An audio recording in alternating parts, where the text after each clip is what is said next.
I hope you all are doing great today. Today we will learn about a very interesting subject called English grammar.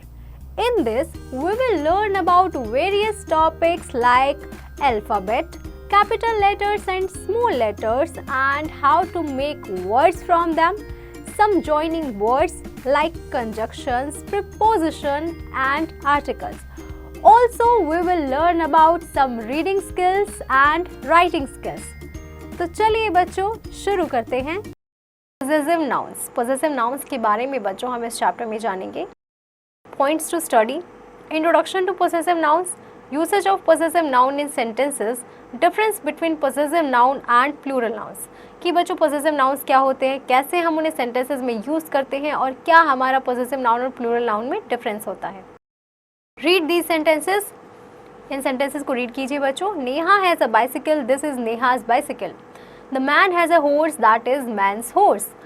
The horse has a tail. This is the horse's tail. In the first sentence, Neha's bicycle means the bicycle that belongs to Neha. In the second sentence, man's horse means the horse that belongs to the man. In the third sentence, horse tails means the tail of the horse. कि बच्चों first sentence में Neha's bicycle का मतलब है कि वो bicycle जो नेहा की है। मैंस हॉर्स मतलब कि वो जो हॉर्स है वो उस मैन का है। हॉर्स टेल मतलब हॉर्स की tail. Comments. Apostrophe and an apostrophe s is used to show ownership or possession. The possessive form of a singular noun is formed by adding an apostrophe with an s. कि बच्चों apostrophe and जो s होता है वो हमारा ownership या possession को दर्शाता है। जो possessive form होती है हमारी singular noun की वो हमारी apostrophe add करने से बनती है। Examples: Samira's toys, the toy that belongs to Samira. Riya's school bag, the school bag that belongs to Riya. कि बच्चों समीरा टॉय मतलब वो टॉय जो समीरा का है। रिया स्कूल बैग मतलब वो स्कूल बैग जो रिया से बिलोंग करता है। Amit's drawing file, the drawing file that belongs to Amit. Women's sari, the sari that belongs to the women. कि बच्चों अमित की ड्राइंग फाइल, वो ड्राइंग फाइल जो अमित से बिलोंग करती है, वो साड़ी जो उस वुमेन की है। Usage of apostrophe S. कि बच्चों एपोस्ट्रॉफ एस जो होता है उसका यूज़ कहाँ करते हैं, तो इन सेंटेंसेस को पढ़ेंगे। Read the following sentences. The story books that belongs to Rashi's are very interesting. Rashi's story books are very interesting. The coolie carried a heavy load. The coolie's load was heavy. The shoes that Harshit wore were all new. Harshit's shoes were all new. Always note students, a possessive noun always comes before the noun or things it owns. कि बच्चों जो possessive noun होता है वो हमारा noun से पहले आता है या फिर जो चीज़ जो वो own करता है उससे पहले।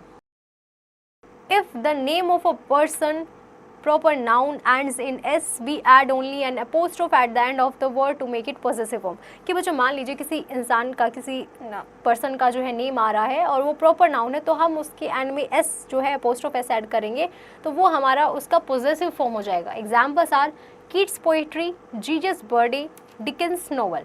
Difference between possessive and plural noun. Possessive और प्लूरल नाउन के बीच में डिफरेंस देख लेते हैं बच्चों। Don't get confused between possessive and plural nouns. When we make a possessive form of a plural noun, we add an apostrophe after the word and do not use s after it.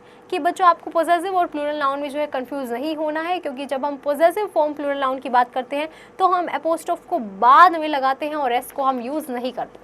So first are the possessive nouns. The girls' feet were dirty.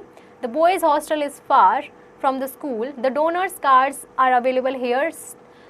Plural nouns. अब बच्चों plural nouns में हमारा क्या हो जाएगा बच्चों, students dress are new, the girls are talking, the boys were playing, the donors were happy to donate blood. तो हमने इसमें क्या किया बच्चों, हमने सिर्फ एस को जो है हमने यहाँ पे एपोस्ट्रोफ जो है हमने नहीं यूज़ किया है। Now always remember students, we do not use apostrophe with lifeless things. If we say the table's leg, it is wrong. We should say the leg of the table. कि बच्चों हम apostrophe को जो है lifeless things के साथ add नहीं करते हैं। The table's leg कहना बहुत गलत होगा, हम सिर्फ यही कह सकते हैं the leg of the table.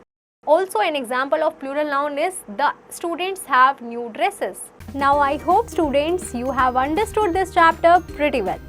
Now you just have to revise the topic again and practice all the exercise questions by yourself. Now I hope students you have understood this chapter pretty well.